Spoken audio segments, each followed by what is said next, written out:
Hey guys, it's Dr. May. How's it going? So I hope things are good with you guys. I think this lesson needs a little bit of an explanation before I get to it. So you're probably thinking, well, why does it say lessons 23 through 26 in this one video? Okay, so if you were in a real Radically Open DBT skills class, okay, it's a 30 session training, okay, and they repeat the mindfulness lessons that were in lessons 11, 12, 13, and 14 again when you get to 23, 24, 25, and 26. Okay, so that's why I wanted to make this video. I was almost going to leave it out, but then I just could just imagine myself thinking, well, where are they? Are they missing? Did she forget about it? So what I'm going to do is that I'm going to do a brief review of those 4 lessons, like a super brief Cliff Notes review. Okay, if you want to do it the real way and you're going in order, watching all the videos as if you're in class, then you could actually go back and rewatch videos 11 through 15. Okay, if you want, I'm sorry, 11, 12, 13, 14, 11 through 14. My math is a little, okay. If you want to get the full experience of the mindfulness stuff, again, at this juncture, as if you were in class, okay? However, if you want to do the express version and stay with me today, I won't tell anybody. It'll be our little secret, okay? So I'm just going to do a quick overview of what those 4 lessons offer, all right? And then we'll move on to some new stuff in the next video, all right? So if you want to stay with me, you're welcome. If you want to pass, I understand, don't worry. But it's always good to do this stuff as a review. Mindfulness are really like core skills that permeate everything.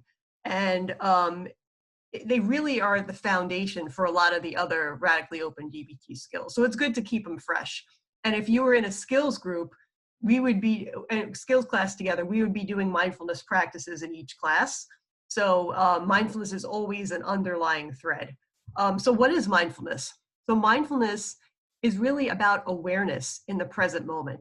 And when you're aware, it gives you so many more options, right? So we have to learn how to be aware of our own patterns, our thoughts, our feelings, our behaviors, our tendencies, our over-controlled, closed tendencies. And with that awareness, we then can make a choice to be more open, right? And flexible. So it's super important to keep the mindfulness skills going. All right, so here's the overview of what Radical Open DBT has to teach us about mindfulness and how you can specifically use it if you have issues with over control. All right, so here we go. So lesson 23, which is basically lesson 11 repeated, goes over the over-controlled states of mind. Okay, so fixed mind is basically when you're in a bit of a fight mode, when you're feeling threatened by, an interaction or uncomfortable information or feedback, and you feel like you're getting very defensive, that you're starting to push back, that your mind's getting very rigid, that you feel like you're right and you're sure of it, and you're kind of pushing your point of view, or you're answering a question with a question, right? And you're kind of getting rigid about things, all right? So that's kind of the fixed mind side, all right? Fatalistic mind is when we're also feeling threatened and overwhelmed by information and feedback and so forth, but we're responding in a different way. We might go to even a shutdown response or an overwhelmed response, which might involve feeling numb, kind of like putting our head down, disconnecting, avoiding people. It might kind of take the form of feeling like a victim or a martyr, like, what's the point? I might as well just go along with what you said. You're never going to listen to me anyway. This is never going to work out. Why even try? Why bother? It's over, right? So it's kind of fatalistic. It's very negative, right? It's kind of there's a sense of giving up, okay? And sometimes we tend to flip-flop between fixed mind and fatalistic mind when we're kind of in that over-controlled mode, okay? So the goal of Radically Open DBT is to increase the amount of time we spend in a flexible mind, okay? So flexible mind, as you can probably guess, is about being flexible, right? And being open, radically open, okay? So it's about knowing when to be rigid and when to be flexible, when to be a little bit more controlled and when to let loose. It's about adapting to different people and to different circumstances. It's about knowing when to express ourselves a little bit more freely rather than to just clam up all the time. It's about knowing when to, loosen up and have fun, and when to change our mind about things. Okay, so flexible mind is super important, and it's definitely a sign of cognitive health. Okay, so flexible thinking is healthy thinking. All right. So for more about this, check out lesson 11. All right. So then we move on to what they call, the what skills. So what skills are basically what we need to do if we want to get into flexible mind and we want to be more mindful in the moment. Okay. So don't be thrown off by the what skills title. So the first thing we do when we're trying to be in flexible mind is we have to observe a little bit more openly, right? So radically open, okay?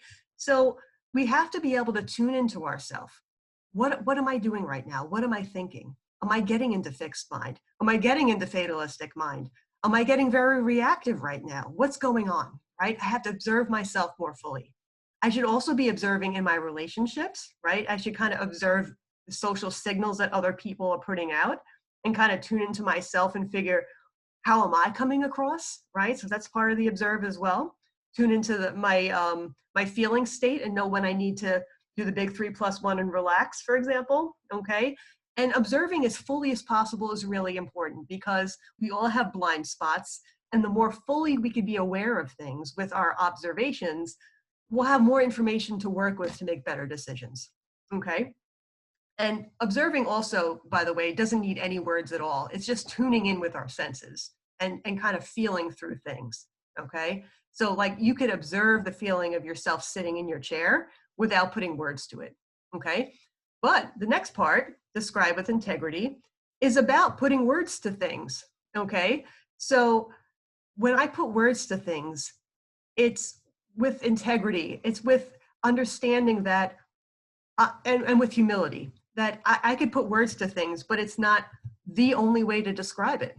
It's the way I'm choosing to describe it in this moment. There could be another point of view. I could choose to put some words to it, but maybe change the way I describe it when I talk to someone and get other feedback, okay? They also introduced the concept of the awareness continuum.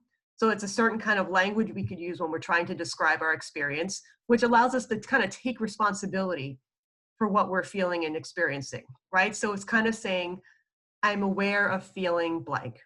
I'm aware of thinking blank. I'm aware of sensing blank. Or I'm aware of, I'm blanking out. Feeling, sensing, thinking. I think thinking is the one I forgot.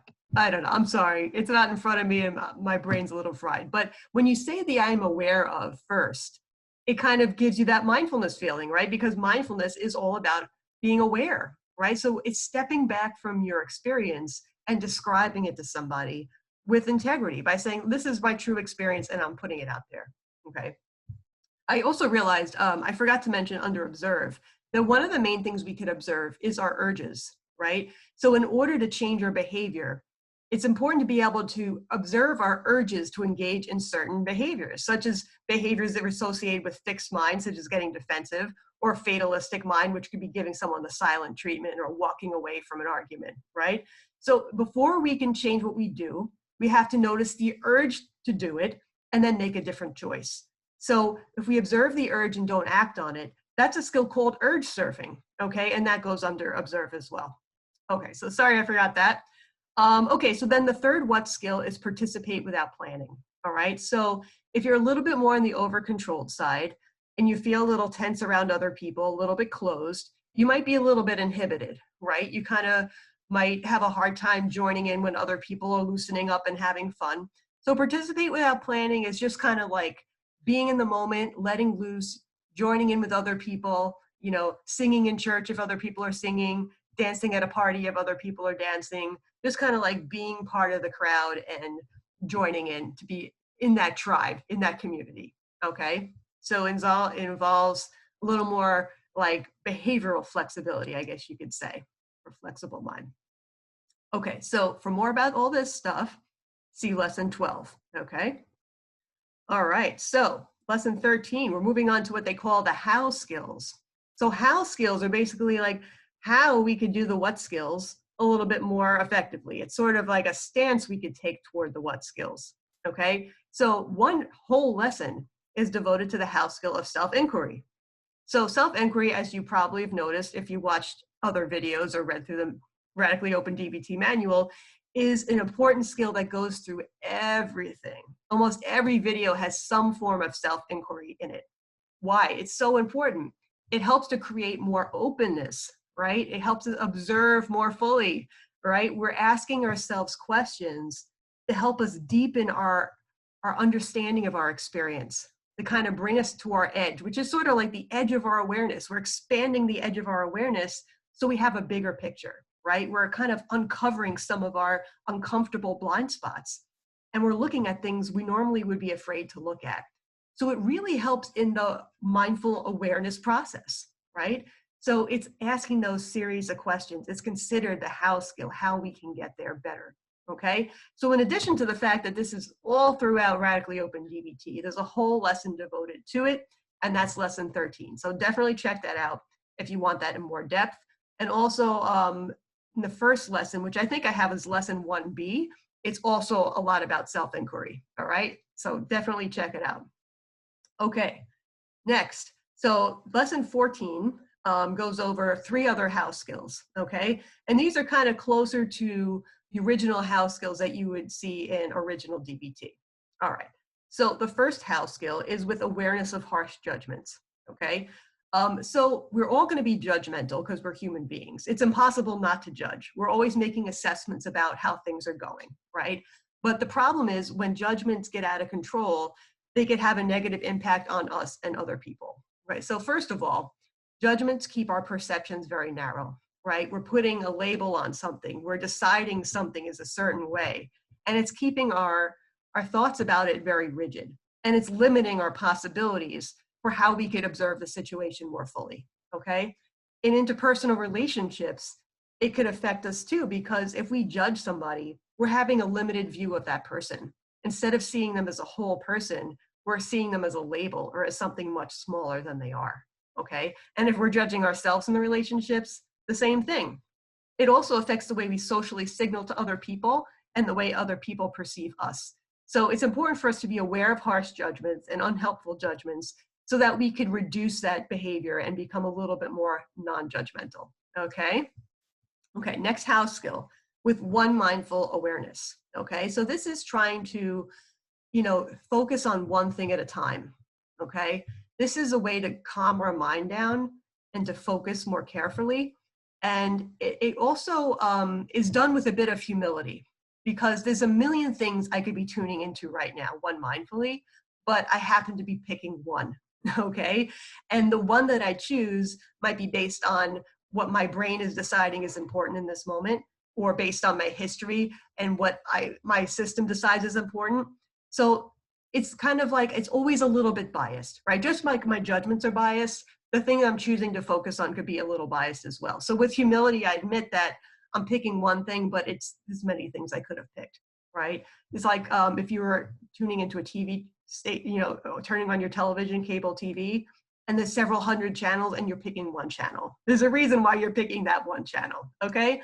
So while it can be helpful to kind of calm down our mind and focus and learn, it also is something that we could be aware of is limiting, all right?